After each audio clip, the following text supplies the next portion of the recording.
Hello and welcome to 24 panels per second. This is the comic book movie and TV show for the Comic Crush. I am your host, Paul. Joining me in a second will be Liz.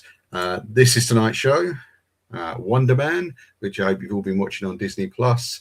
8 episodes. Yeah, that's all I'm going to say about it for now. Let's get Liz on. Hi, Liz. How you doing? I'm doing great. How are you? I'm good. It's great to see you. It's been ages since we've done one of these. Fantastic Fours, the last one we did, which was 2025. And yeah, you've been missed. You've been missed. Yeah, has to be said. I mean, not by me, of course. By mostly somebody. by I'm me. sure someone wrote to me once and said they were missing you.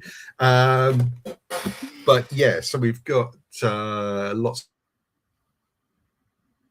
to talk about with this new Disney Plus show, the second Marvel Spotlight show.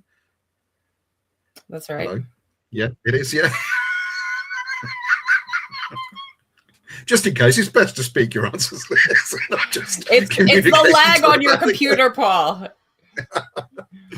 Oh yeah, sorry, we are having some technical difficulties this evening, guys. I am really sorry. It's just the probably no longer living in centralized areas. Now, do you have a synopsis for this show, Liz? I do. So the synopsis is aspiring Hollywood actor Simon Williams is struggling to get his career off the ground.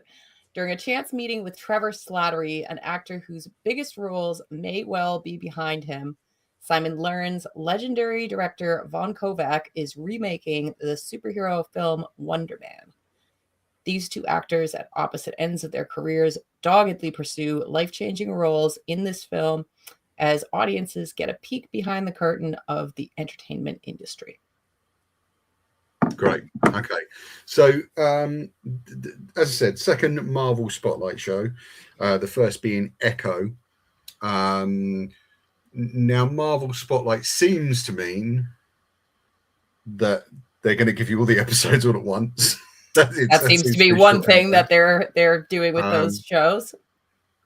And they do continue to experiment with the way they deliver kind of new shows and films and things. I quite enjoyed having all the episodes at once, although I must admit, I did not watch a bunch of them all together because we're about a week out now since the show dropped, because it's taken us this week to kind of get along and watch your 8 episodes. I feel it worked. Although I was glad to have all 8 episodes there, I feel it worked better for not kind of diving in and watching like 4 at a time and things like that. It was only towards the end I kind of sped up a bit and watched like 2 in a row. How did you find that experience of like, did you watch it all at once or did you watch it in pieces? I watched it in pieces, but I did watch, sometimes I'd watch a couple at a time. Yeah, it is interesting that they've taken that direction with the Marvel Spotlight shows. I wonder, what it means. Does it mean, that they have less confidence in those projects? Does it mean that they, does it mean that they just, those characters are, sort of not as central to, what they consider to be like, kind of their through line in terms of like the relationships between the films and the shows. Because I guess if you were to look at Echo and if you were to look at Wonder Man, neither one of them, really have any direct bearing on whatever is going to happen in the next Avengers film. Oh, well, seemingly. I mean, as far as we know, I mean, the thing with Wonder Man is that the power set of the character is very undefined, I found. But he is really quite powerful. Right. And it's interesting to see that. Now, do you recall Actually, I don't want to talk about this yet. Sorry, because there's a point I want to kind of bring up with you later, and I want to see what you think. Like going into this, were you? Because I didn't know about this show. I didn't even know it was being made until like I think in early 2025 or late 2024, they did a What's Next on Disney Plus sort of montage trailer thing, and this was on there, Wonder Man, and I had no idea they were doing this until that.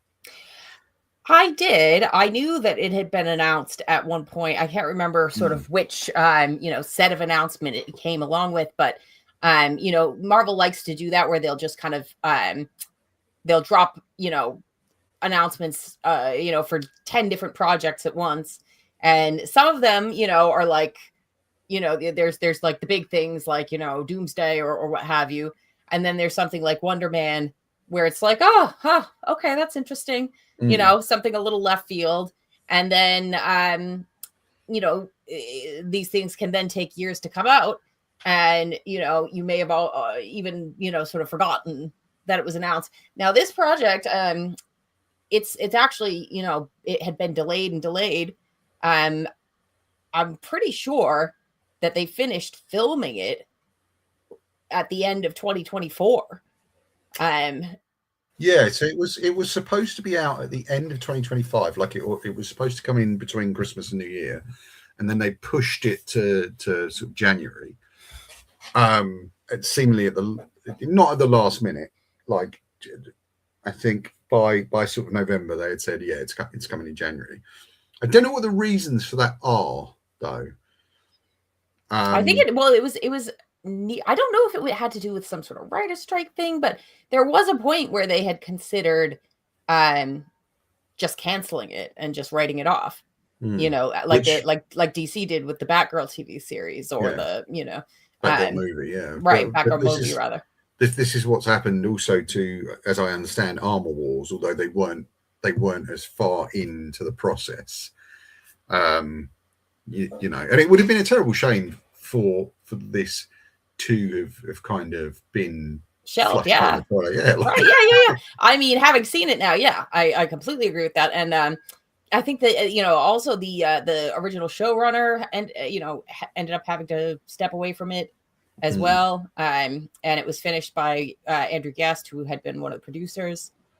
Okay, I didn't know.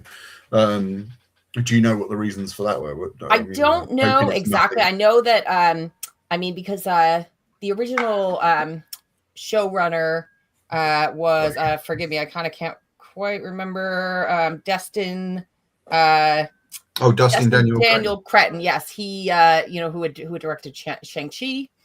I think that he is now directing Spider-Man Brand New Day. And that's what he had to step away to do. Okay, that's interesting. Okay, because I just assumed that Dustin Daniel Cretton had stayed on this beginning to end, but in seeing both their names in the credits, that makes absolute sense now. I mean, for me, this came out a bit of left field because it's like I knew who Echo was. Yeah. I'd read the Echo comics. I have never read a single Wonder Man book in my life. Have you either as part of a team or? I've read him in books, but I've never read a Wonder Man comic. He's like a character that I know peripherally as he's like been in various Avengers teams. He's been in like the West Coast Avengers. He's like he has a little bit of a relationship with the Scarlet Witch. So there was like a period where, he was kind of like a sort of love rival to the Vision, for the Scarlet Witch. And, he had feelings for her. And so, he's a character I know, but only peripherally, really. He's kind of a blank slate in a way. I think they could kind of get away, because I think so many fans had that, had that kind of like limited impression of the character because he hasn't been, at the forefront of, many Avengers, books for some time. You know, they could play around a little bit more. I did in a flash of optimism, the kind of optimism I always display with these things. I did pick up a couple of Wonder Man books. Like I found like a mini series in the like the, you know, what you guys would call the dollar bins, I guess, here in the UK at a comic shop, and I got like there was a like over here they have the Panini Marvel Select things, which are the sort of magazine style trade paperbacks, and often print out of print series, and they did a Wonder Man series, and I picked that up. Didn't read them. I didn't find the time. I mean, so he's a character who's been around forever. Yeah. I mean, I think he was introduced in like Avengers issue 9. You know, okay, that's interesting. Like, and to the best of your knowledge, was he always an actor?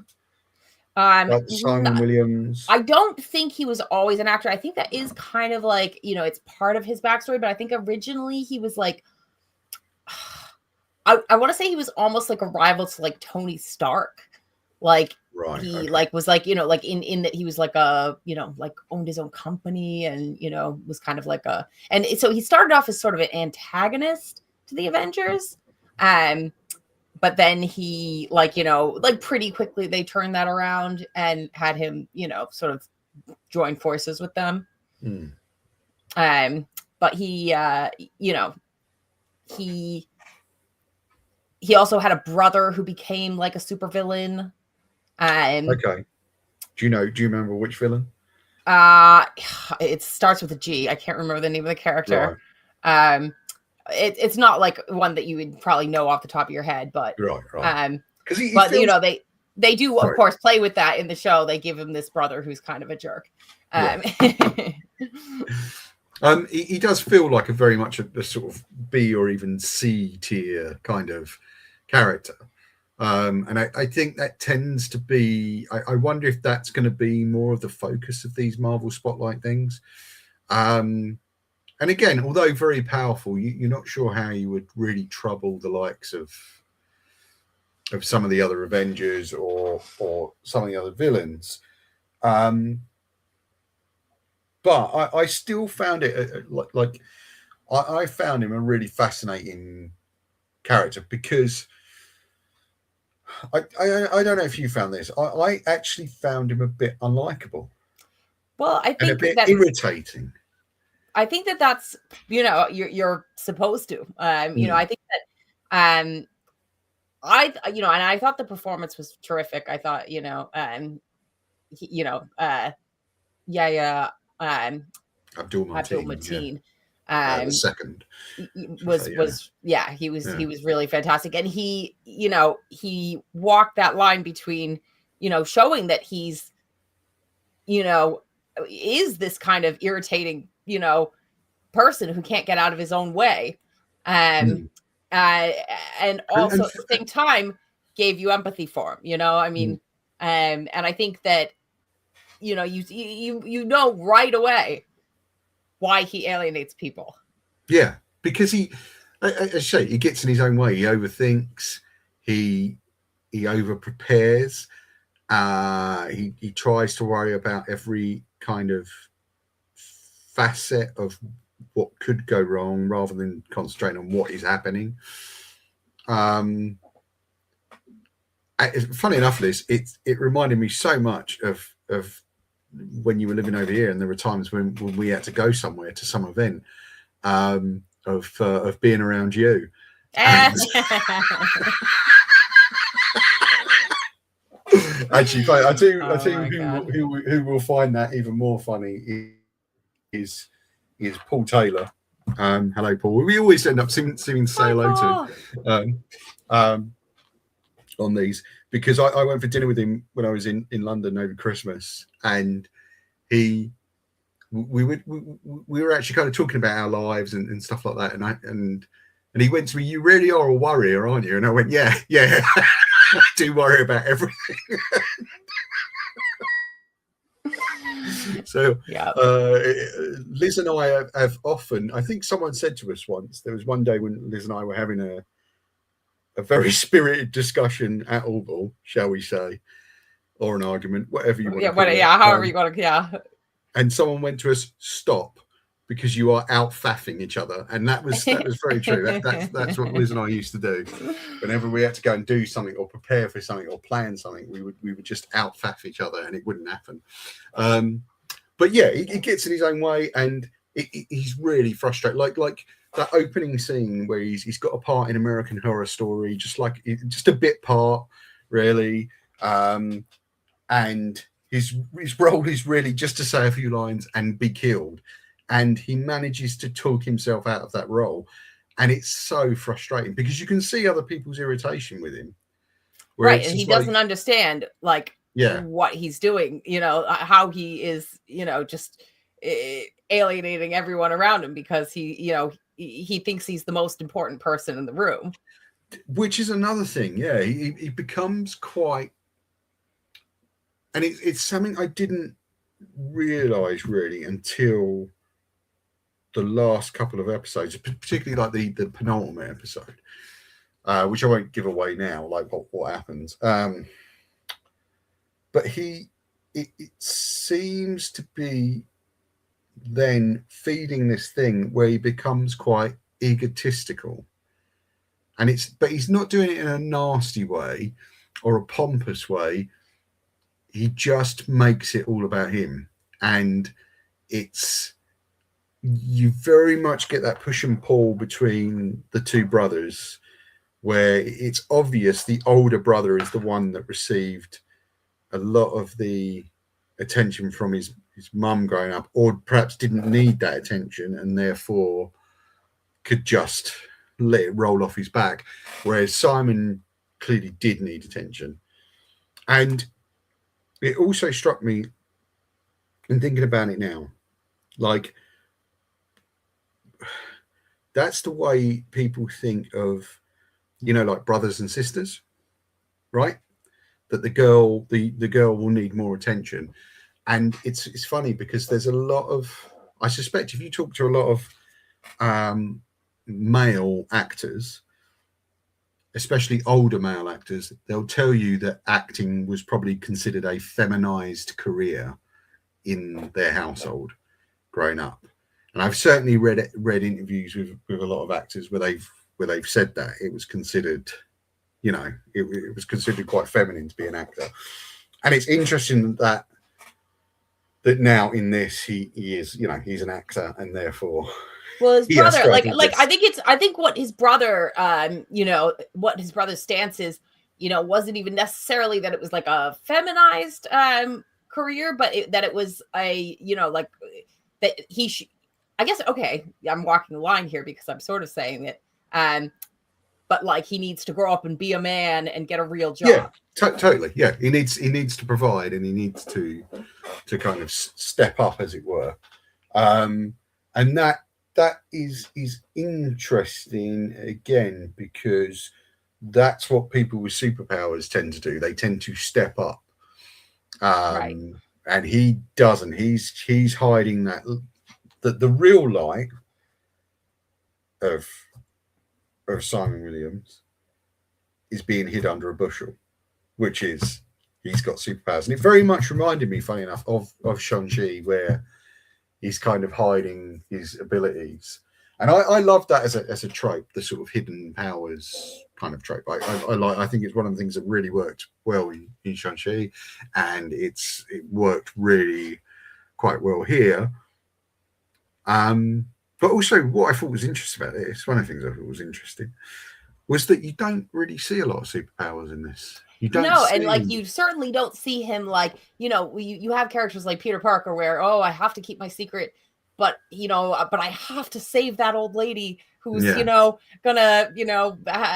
get run over by a truck. What do I do? Whereas this, like this character, Simon, there is no moment throughout the show where, where he has that push and pull. It's all about him hiding it. Until the end. Until the which end. Obviously we'll right. But there's no moment where he's struggling, with the powers in that way, over whether or not, he should be using them for heroism. You know, it's all about, you know, this is going to ruin my career if anybody knows about this. So it's all about the powers preventing him from getting what he wants. And we have to talk about that a bit, because in addition to the sort of Sokovia Accords, which you don't really hear about now in Marvel, they seem to have kind of gone away, and that there is this thing, the Doorman waiver. Right, and that was a great little episode, like, you know, and it gives you an understanding of, because I couldn't understand the context of the episode at first, but it really exists to tell you why you can't have superheroes in the acting world. So basically it was a character who was a doorman at a nightclub who gains the power by touching some rocks on abandoned ooze in an alleyway one night, to kind of use his body as a kind of doorway to from one place to another, and in that seemingly kills, or at least loses, the actor Josh Gad, which was, I thought was a fun cameo. I really liked that, and good on Josh Gad for playing ball. He seemed like he was having a great time. You know, I'd love to know if that was scripted as Josh Gad, or if he, you know, perhaps he just knew someone on production and they kind of rewrote it for him. And also, I'd love to see what the script was before, like in terms of which actor would they have lampooned. I guess, you know, I mean, there were multiple actors playing themselves in the show. Which I really like. Joe Pantoliano, again, that was like great, an incredibly good sport. And also playing, if you like Joe Pantoliano, although I think he's in his 70s now, seems eternally young to me, and eternally kind of slimy and right. I mean, all the roles you associate him with. And I think he's known for being quite outspoken about his career and about, you know, things like that. And here he sort of plays, he plays like it's amazing how they made him look. And I'd love to know how much that was him and how much that was just adding like the long hair and the dressing gown and stuff. I really liked that. It was very fun. Like, you know, the whole rivalry that they created between him and you know, Trevor Slattery. Yeah. And I think, and again, not to sell Yo-Yo Abdul-Mateen short, because I think he's a terrific actor, and whenever I see him in anything, and he's, to be fair to him, he's done a ton of comic book stuff now. He has, I mean, you look at it, like, you know, Watchmen, Aquaman, this now. And I think he's probably got a real passion for the genre. I'd love to know what his kind of comic reading habits are, like if he's really into comics. And he, like, and not, you know, not to sell him short or overshadow him, but Ben Kingsley in this is just right. Yeah, superb. He's so good, so good. He spends, the entire time doing this sort of impression of Ringo Starr reading Thomas the Tank Engine. And I loved it. And it's interesting to watch his arc, don't you think? I mean, it's really interesting to even think about his arc. I mean, because you have to think about, you know, I think Marvel gets sold short a lot. There's really, like, there's no other movie franchise that you could have had this arc for a character like this. You know, when you think that he first appeared in Iron Man 3. Yeah. You know, with this like role that was like, you know, turned into, you know, it turned out to be a joke, you know, like I think some people were even mixed on whether they liked that or not. I loved it. I did, but I think there were people who reacted to it totally differently. You know, if I recall, like, oh, well, it was really stupid that they actually made him be, you know, it wasn't the real Mandarin. you know, but they have taken that and over the course of like multiple films and TV shows now, have turned him into this like, you know, tragic character, you know, with all this nuance. And what's interesting in it is, sorry, I keep saying, oh, this is interesting, that's interesting. Yeah. Sorry, I'm getting a bit repetitive, sorry. But what I find fascinating about it is that he, in the fictionalized version of this universe and his life, his history, he probably was a really good actor. And because there's bits where you see Ben Kingsley playing Trevor Slattery, acting little bits of Shakespeare and stuff, and it's just like, oh yeah, he can obviously do it. Right, yeah, he's very good, but he tanked his own career with drugs and alcohol, and you know, it just sounds like he, you know, he blew it, you know, even though he had the talent, and you know, you kind of get that impression that, you know, the show that he was on with Joe Pantoliano, like, you know, he was the real talented one, but he blew it. You know, he was, you know, I can't even remember what Pantoliano said he was doing, like, you know, drug related, but something wild, you know. And what I like about that is that everyone who talks to Trevor Slattery talks to him about being the Mandarin, or you know, being this utter failure of an actor. That's how they remember him. You're an utter failure of an actor, or he was too successful playing this terrorist. But Simon is the only one that talks about him in respectful, reverential terms about his acting. Right. Even down to the Coronation Street thing, which I love, because Ben Kingsley was actually in Coronation Street when he was younger, yeah. And he is not. So, I mean, you know, you got Simon Williams who wants to kind of bury his past and who he really is. Whereas I think Trevor is kind of, what sets him apart is that he's accepted who he is and what he's done. And when Trevor talks about his achievements, they're not necessarily, although he says, yeah, I played this character, I did this, I did that. The achievement he really wants to talk about is 8 years sober. And I think it's 13 years sober. 13 years sober, yeah.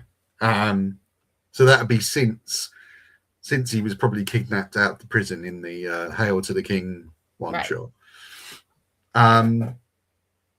Whereas Simon is kind of looking to make achievements and make a kind of success. I think Trevor is kind of accepted that actually this is the fact that I'm alive and I'm doing this is the success.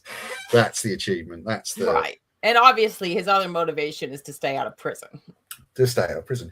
Because, you know, we get a lot of returning characters in this. Arian Moayed, who I love as an actor. He always manages. So I mean, Succession. I don't know if you've watched Succession. I've watched, yeah. Yeah, where he played Stewie, and then he has recently done a stint in Nobody Wants This season 2. And which I did watch. Who was he in that? I can't remember. So he was the therapist that falls in love with her sister. Oh yeah, of course.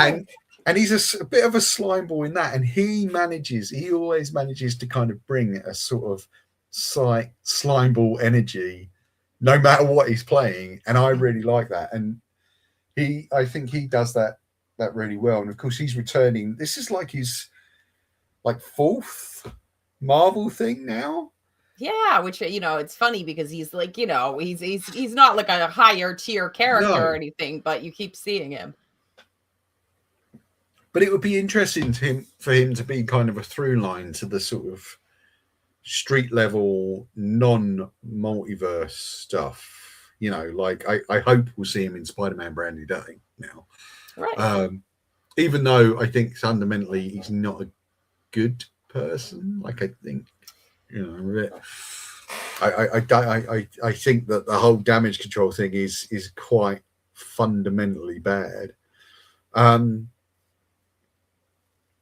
and yeah, he's sort of kind of threatening Trevor with prison, the rest of his prison sentence. Technically, he's never finished his prison sentence.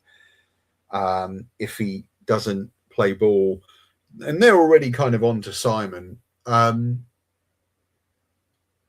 that's why I find the whole damage control thing quite sinister, and it's interesting that the two characters you see affected by this doorman waiver are both people of color. So it's Doorman Davis and Simon Williams. So that's who you see kind of affected. That's who you see. Although it would affect anyone. I'm sure it would affect anyone, but it's interesting that they've chosen to do that, because I think that is quite an obvious kind of metaphor for other kinds of prejudice and oppression, and I quite liked that. But also, Simon chooses to lie. He's not honest with himself, and I think that's the big difference between him and Trevor. Trevor is perfectly honest with himself about who he is, and about what he's done. And I also thought one of the interesting things about Trevor is whenever someone says, "Oh yeah, you were the Mandarin," and he's like, "Yeah, but I was forced into, like, I didn't know." He maintains that he didn't know, and now I kind it was of just an acting role. Yeah. I genuinely believe him. Right. So yeah, you get to see him audition for the role of the Mandarin. Yeah, which I thought was a nice moment. It was cool. Yeah. You see him make that transformation again. Yeah. I really like that. It would have been nice to see Guy Pearce come back as Killian for a second, but I really kind of like the fact that we get to see the beginnings of the Mandarin and that. And then it comes full circle at the end, which was like, one of the great moments of the series. And I didn't see that coming in. I thought it was really great, Yeah. And I think what was interesting about taking it across 8 episodes was that it gave it room to breathe.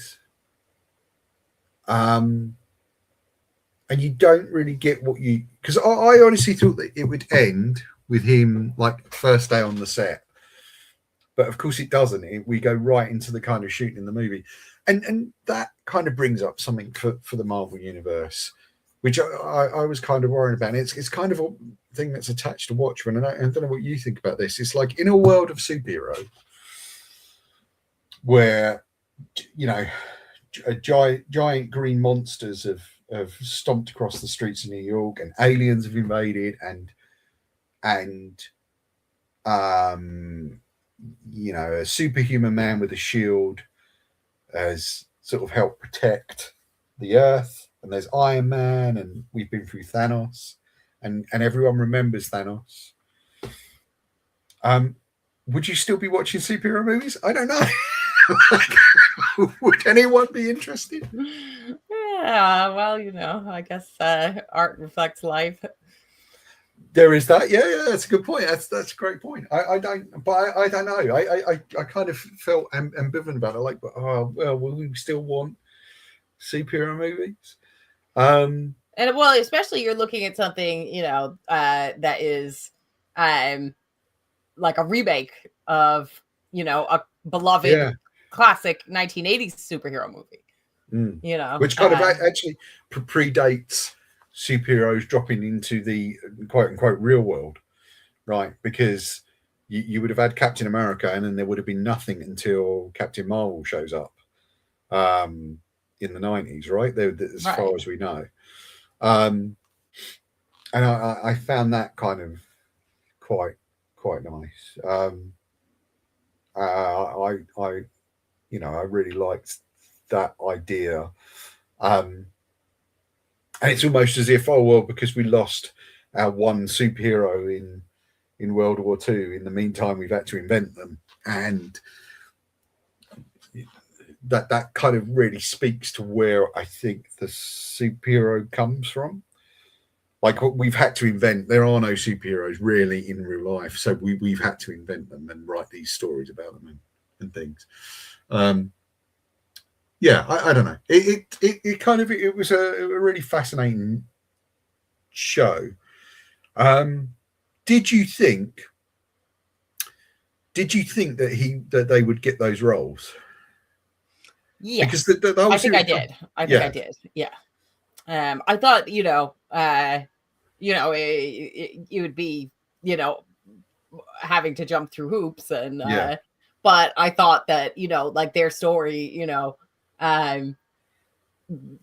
ended up being sort of parallel to, the characters that they were playing, the betrayal between the, sort of best friends and everything, it ended up being, our imitating life, and and they all, which they sort of did get the roles, but then of course, like ultimately, both of them didn't end up playing the characters.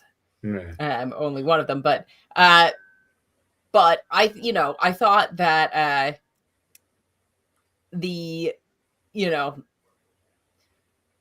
relationship between their characters, was the heart of the show. Yeah, definitely. And it's been interesting to see a kind of male, like normally you don't get male friendships, adult male friendships in movies really, unless they both have badges, or one of them has a badge and one of them's a criminal. You know what I mean? You don't like, and it's interesting to see these two guys.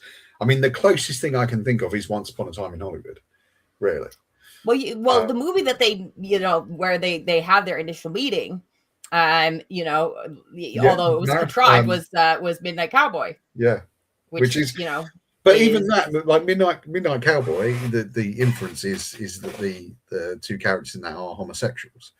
They just you just don't. But it can be looked at through multiple lenses. It could be looked at as like complex male friendship, or it can be looked at through as a relationship. And I love that moment where he's found out about the betrayal, and he's found out that Trevor Slattery is in fact kind of keeping tabs on him for damage control, and he's listing off all these moments, and he says, Midnight Cowboy. It's just like,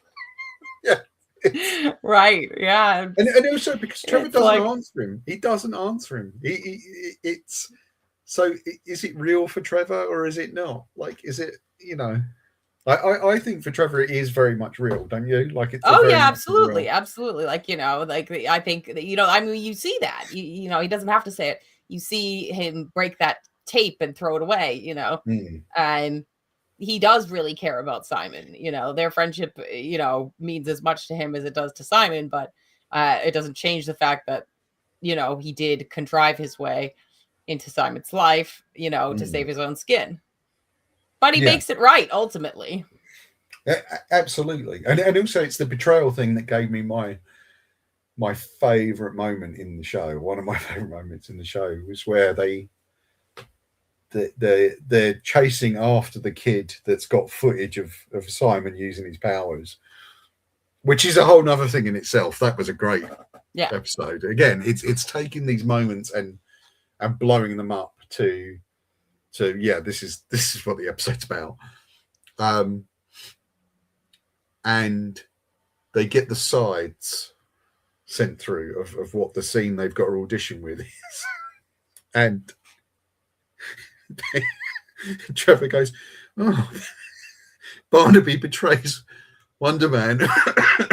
And Yahya Abdul-Mateen gives probably one of the best line readings of a piece of dialogue I've ever heard in my life, where he goes, but Barnaby's his only friend. It's just crushed. I loved it. I was howling for like a full minute because it was just such a brilliant way. Barnaby's his only friend. Right. it's absolutely shattered. But it sums up like his character, really, like, because everything we've said about his character, he's kind of this irritating person. He's kind of, he's so far, sort of in his own head that he doesn't see how he comes off to people, but it's because he doesn't have any friends, and and Trevor is now his only friend. And it's like, his development and ultimately his success getting the role is all down to learning to, you know, open up to people, you know, learning to look past himself and stop getting in his own way, and, you know, and take a new approach, you know, stop overthinking, you know, all the things that Trevor tells him to do, but also just his, you know, his ability to actually, you know, relate to another human being. Yeah. Completely, and just tell the truth about who he is, right? Which of course he does have to Trevor eventually.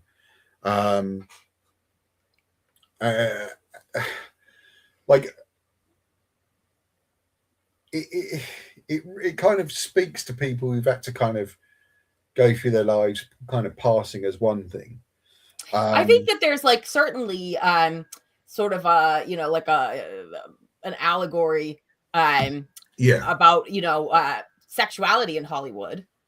Definitely. You know, that's something that could, you know, ruin your career if people found out, you know, that, I mean, you know, less so now, but even so, you know, like even today, like, you know, there might be people who might hesitate to, you know, be open, you know, and worry that it might relegate them from getting lead roles. Yeah, which it absolutely shouldn't. And I think less so than ever before, but like, you know, certainly, you know, in Hollywood past, I think that would have held people back from being honest about themselves. Absolutely. I mean, look at, you know, look at this. There's like a bunch of actors. I mean, most notably, Rock Hudson had to hide his sexuality for I think nearly all his life. And actors like that, and in fact that was one of the plot lines in, oh man, what was the show called? I think it was just called Hollywood, which was like a Ryan, I would say, who's the guy who did American Horror Story? Ryan Murphy, yeah. So it was one of his shows, and it was Hollywood, but Hollywood as if the sort of a lot of the sexual prejudices and racial prejudices had started to change a lot earlier. So it was kind of set in the 30s, I believe. It's a really good series. Like it's really worth watching. David Corenswet's in it, funny enough. He plays one of the lead characters. And that is really worth watching. And it's so funny because I've just come off watching The Studio as well, the sort of Seth Rogen, Evan Goldberg thing about the film studio head, and that is quite a frenetic sort of look at art versus commerce, which I think is an argument that can often be kind of shoved away of Marvel and the Marvelization of modern cinema. So it's interesting kind of to be watching and thinking about all those things like right now as we then sit and watch Wonder Woman. Well, we're talking about a Marvel project, but it's one that's like, you know, full of all this interesting meta commentary that's barely even a superhero show. Yeah, and that's actually the thing I loved about it. I don't want all Marvel things to be to push their superhero stuff to the background. But I think it's great that they can. Yeah.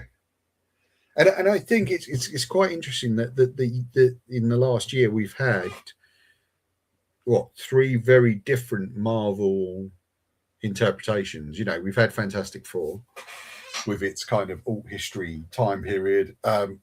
We had Daredevil. Well, actually, I was thinking more of. I forgot about Daredevil, but I was actually thinking more of Thunderbolts, which seems to be a film ultimately about compassion and how compassion is the thing that's going to save you. And I think that that has been almost a through line of this Marvel era, you know, and it's kind of interesting to see that, especially in an age where this stuff is starting to become wallpaper. Like again, I don't feel there's a superhero movie problem, especially when 7 million people tuned in live to watch a bunch of chairs be stacked on a fucking stage for 5 hours or whatever it was when they were doing the cast announcements for Avengers Doomsday. I think there's a superhero movie problem. I think there's a movie problem. And I think that's what the audience has, is the audience has a movie problem. And they're just not turning out in the same way as they did for movies in general. And there will be outliers. There will be some things that become really freaking huge. But even the big, huge things aren't quite as big. Like, I think even the last Avatar movie sort of struggled to get up there in quite the same way as the Avatar movie before that did, and the one before that, So I think there's a movie problem. There's a going out to cinemas problem.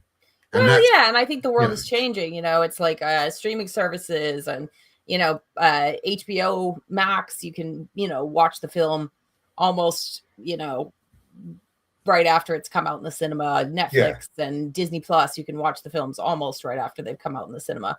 Most people are already paying for these streaming services. They get to watch it in their pajamas at home. They just I get it. Do you know, I will confess to being part of the problem. I very rarely go to the cinema now because I don't enjoy the experience. Right, you don't have to worry about some like annoying kids on their cell phones, like making noise, and I don't have to worry about how it's being presented because I'll control that at home. Within the boundaries that I have of money. I can only afford this size TV and this sort of sound system or whatever, or this speaker. That said, I love going to the movies, like once in a while. I just don't go probably anywhere near as frequently as I might have if the options weren't so good for watching things at home. As an experiment, what do you think the reaction to this would have been if it had been a movie? Because the episodes were short. I mean, interesting question. I mean, obviously they would have kind of like had to condense the story down, and I think they would have needed more spectacle. Right. It would have changed what was kind of charming about it, which it was that there was almost no spectacle. But if it again, like running with the experiment. Sorry if this is annoying, but keeping the same amount of spectacle, roughly the same story beats, which I think you could have done. What do you think the reaction would have been? Like, if you had logged online and gone to Reddit or gone somewhere, what do you think the reaction would have been to one? I don't know. Same amount of spectacle. No, so the spectacle gets no bigger or no more frequent. I don't think the reviews would have been as positive. Right. I think people enjoyed watching it as a series, with its like smaller scale charm, and it's like focused on character, and it's offbeat format, compared to basically all of the other Marvel TV shows. But as a film, I think just based on it being a Marvel film, people would have wanted more punching, more a bigger superhero aspect, I think. I think that but it's a weird question because I just don't think it would function as well as a movie. I think it was unless you just took out the superhero aspect entirely and just and it was just a film. It was just a buddy comedy about a couple of struggling actors, and I think it was still very well written, very good. I'll say that. I'll absolutely 100% agree with you there. It's very, very well kind of put together and played, and I think I just don't think as a Marvel movie it would have stood up as well. I think the reaction would have been, "Oh, Marvel's fucking cooked." Do you know what I mean? Like, it's just become my least. Oh, it's so cooked. Hollywood is cooked. It's cooked. It's become my least favorite expression now to log on and see online. It's Honestly, like I like it. It's just undergoing changes. It's just undergoing radical change, and the pace of changes. Like even the pace of change. I think it's been really like positively received. Absolutely, yeah. I doubt it's getting as many viewers as a lot of the other Marvel shows. But I think all of the like buzz that I've heard, all the feedback that I've heard has been like, oh yeah, it's like this excellent little gem of a show that Marvel fans may or may not even watch. But it's you don't have to be a Marvel fan to have watched it. I think the only property that you would benefit from having watched is Iron Man 3. Yeah. And I think otherwise, it really kind of stands on its own. I really think, it's it was quite something to see, really. I loved the fact that it didn't, at no stage was there a supervillain. Or, really the villain in it is it's the US government. And right. Yeah. Like I really enjoyed the fact that they kind of played that as far as it could go, really. And I mean, how do you feel about Trevor's decision to kind of embrace the role of the Mandarin again?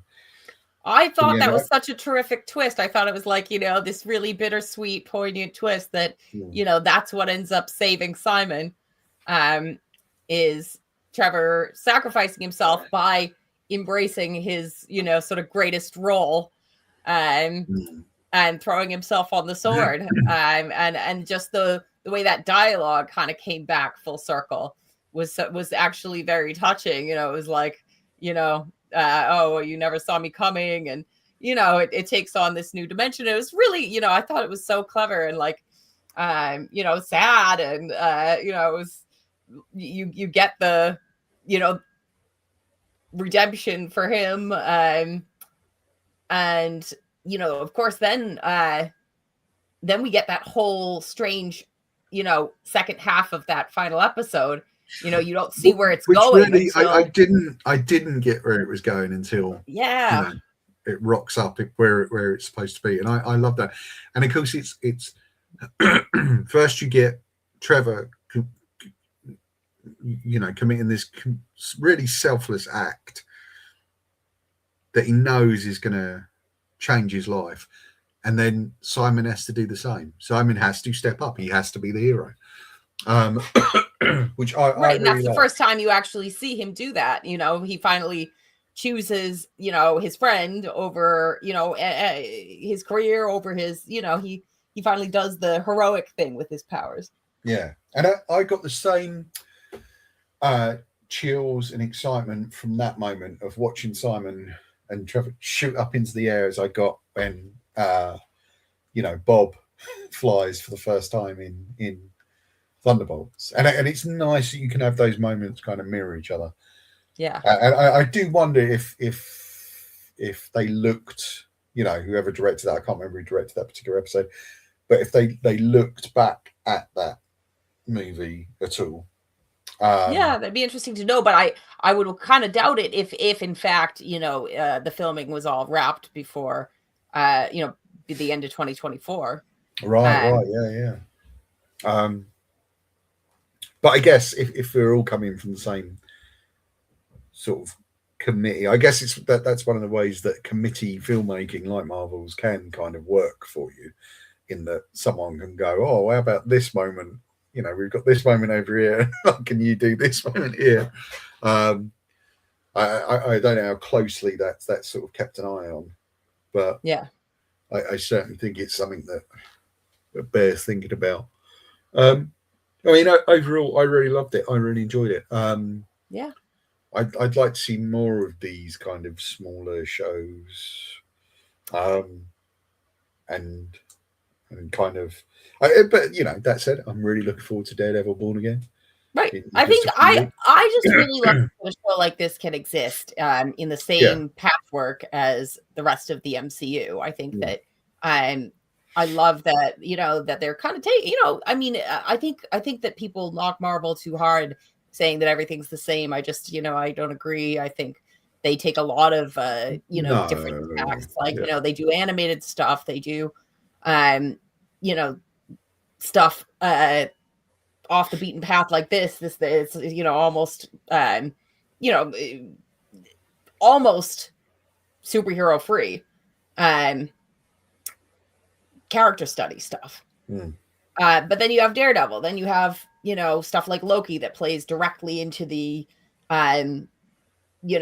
multiverse saga that's going on. You get tonally different stuff like She-Hulk, which is a comedy. You get darker stuff, like the Punisher. It's just all of these things can exist under the same umbrella, and I think that that's very unique. Have you? So, I'm curious. Have you watched the new Daredevil trailer, the Born Again season 2 trailer? And I assume that's one you're excited for. Yeah.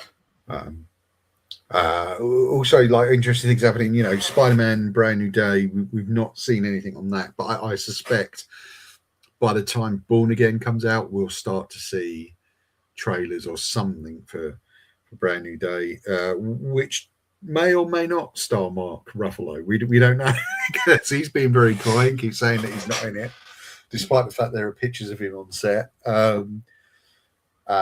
We know the Punisher's going to be there, and then I assume after that we'll get the Punisher one shot.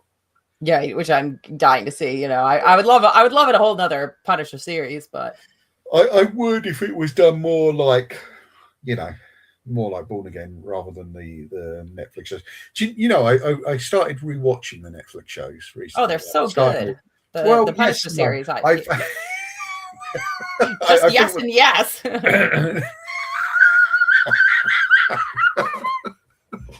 Well, no, because it's funny, and I found it very like the Daredevil one. It's just like, this is too long, man. Like, it's just way too long. No, it's such a slog to get through. I do find it a bit of a slog to get through it now. No. Having said that, I am now loosely committed to rewatching Smallville, which is 10 seasons of 22 episodes. I know. What do you mean too long? They're like 13 episodes, the Daredevil seasons. But they're 13 long episodes, whereas these kind of blipped by. You had like 32-minute episodes, 36-minute episodes, and I think that's really a thing. Every time you think they've cracked it, it's like they haven't, and then you go back to these 50-minute things, and it's just like, oh, come on, man. When those were coming out, I mean, they were really good. But I remember us podcasting those at the time, and it was just like they were so great. I mean, I do have to say, I'm not like hurried to rewatch like all of that stuff. Like, I think I've probably not gonna rewatch Iron Fist super soon. Even though I enjoyed it at the time. I mean, those I would like to reappraise those. I would like to kind of reappraise the Defenders at some point. Yeah, at some point. But I maintain that like the Daredevil seasons are excellent. The Punisher series is excellent. The first series of Jessica Jones is excellent. The other two are a little more hit and miss. I mean, watching Smallville has been a sort of interesting kind of experiment on oneself. I'm not kind of paying attention to it. It is just something I'm watching late at night. If I'm working in the living room, I'll have my laptop and I'll be working away, and then I'll have that on in the background. But it has been interesting to watch, because obviously parts of it are massively primitive in terms of the way it looks and how much money they were spending. Even though it was, as I understand, I was listening to their Michael Rosenbaum and Tom Welling's podcast on it, and they said that apparently like the pilot was like $12 million. Yeah, I could believe that. Like, really hard to. I mean, when you think about like, at the time, the technology and everything, it's expensive, and this is like 20 years ago now. It's quite interesting for them to play Clark Kent. You know, Clark Kent be the perpetual virgin. I just the prettiest man alive. Yeah, he's like a goody two shoes, you know. And everyone is way too obsessed with Lana Lang. Yes. Like it just baffles me. It's just like, what the fuck? But I'm sure you and I will gossip about that stuff later. Obviously looking forward to Spider-Man Brand New Day, and then of course Avengers Doomsday, which, you know, we haven't had trailers for Brand New Day yet, but we've had teasers for Doomsday, and I almost guarantee. So as we're recording, the Super Bowl is tomorrow. And I almost guarantee there's going to be some big crazy Doomsday trailer. I don't know. There's been some sort of talk in the press that they're rethinking. Really? They were rethinking the Super Bowl strategy. Yes, I don't know. Okay. But maybe we'll get a Brand New Day trailer. Okay. I don't know. I was going to put money down that like we'd see something for Doomsday, but you might be right. I don't know. I just remember. I don't know. It was, it just seemed like an obvious thing to have happen. But I guess by the time anyone's watching this, everyone will know one way or the other. So, have you watched all the Doomsday trailers? Yeah. Teasers. You've watched all those. Yeah. I haven't quite lapped them up with this. Obviously, I've had to jump on them as soon as they're out for the website, but I haven't quite lapped them up with the same excitement as I would have done, a few years ago. But I think that's just par for the course. Okay. I think I lapped them right up. No. Yeah. Again, I'm not knocking anyone's excitement. I think if you're excited, great, because you need people to get excited and get behind these things. And I'll certainly be excited to watch the movie. I don't know how I'm going to sit through something that's purportedly 3 hours and 45 minutes. Like I've heard it's some ridiculous runtime.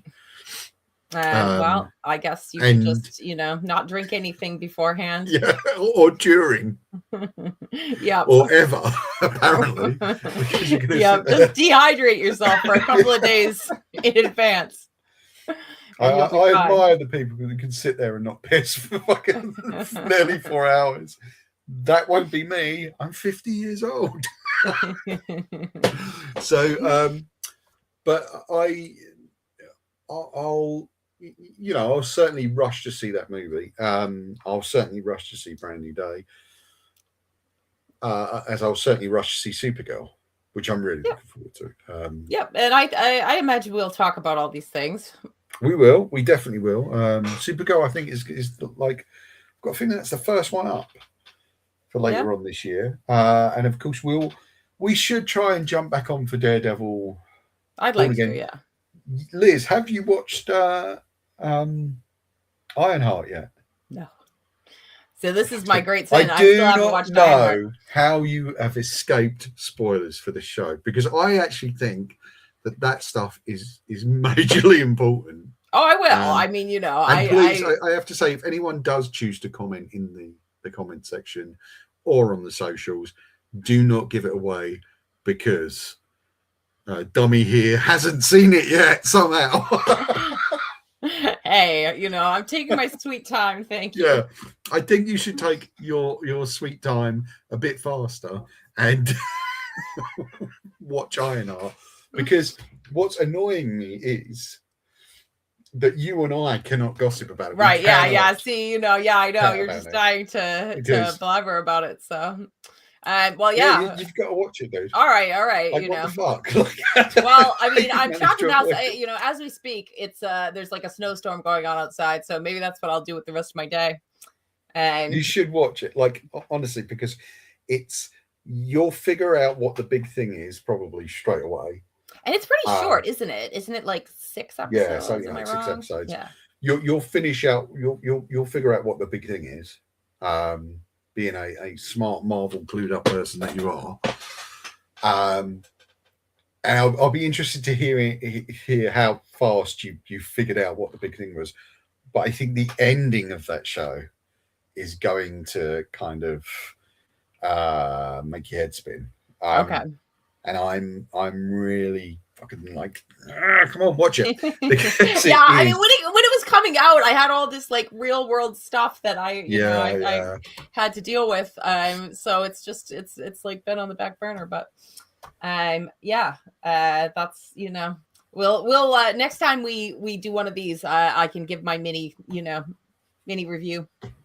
Yep. Okay. So when we come back for Born Again, okay, in sometime in March or April, we'll do a little special for Ironheart. Just quickly, Liz, any comics or anything you're reading at the moment that people should be taking note of, or that you're enjoying? I mean, are you finding there's the time? all the there's loads of good stuff coming out as we speak. I mean, I'm enjoying the main Batman series by Matt Fraction. We're on issue 6, just came out this past week. That's been very, very good. And Absolute Batman just keeps getting crazier and crazier. I'm so behind on the Absolute the word stuff. Batman a lot going on right now, but DCKO, that's like kind of the big DC event that's going on at the moment. It's a lot of fun. I mean, it's like very, very popular. Yeah, I'm selling tons of copies. It's one of those like fun things where you get to see like, oh, who would win in a fight, basically. Which never fails to entertain. Good. I am very behind on the Absolute stuff. I've literally just read the first arcs of Absolute Batman, Absolute Superman. I need to kind of spend a day just diving into that stuff and writing about it as like well. the volume if you need catching up, like the second volumes of the series are coming out in like hardback and paperback. Just this past week, Absolute Batman volume 2 was collected, and in like the next over the next couple weeks you'll see trades for Superman, Absolute Superman and Absolute Wonder Woman. I think I've got Absolute Superman and I've got Absolute Green Lantern. Those would be the first volumes. Like the second volumes are now coming out. But I mean, just what I've read, I've really enjoyed. I'm just about to read Bat Fraction. Probably, I'm hoping to. You'll enjoy it. You will enjoy a couple of hours tomorrow to read it, because now that it's done its first arc, I want to kind of see, although I understand it as quite an episodic structure. I've just read Wolverine Revenge, which came out last summer, which was fun. Yeah, that was fun, I guess. I quite like that. And I've got a big pile of stuff for review over there, so I've got to get through. I have a lot of comics to read. I have quite a stack. It never ends. But Liz, thanks for doing this. We'll see you guys again in March, I guess. Liz, thanks for coming on. We should just try and find a semi-regular show to do. This is the thing. We've got to find people aren't getting enough of us, really. Right. Yeah. We'll leave that with you guys. Thanks very much for tuning in. If you've got any comments about Wonder Man or Marvel stuff at the moment, or DC stuff at the moment, drop them into the comment section below. Don't forget to like, share, and subscribe. Write us a review on any of the podcast providers. That always helps keep our videos and pods alive. And we'll see you again soon. Don't forget to check out comiccrush.com for comic reviews, news, trailers, and all that stuff. We'll see you again soon. Bye-bye. Bye. Bye. Ooh, here we go.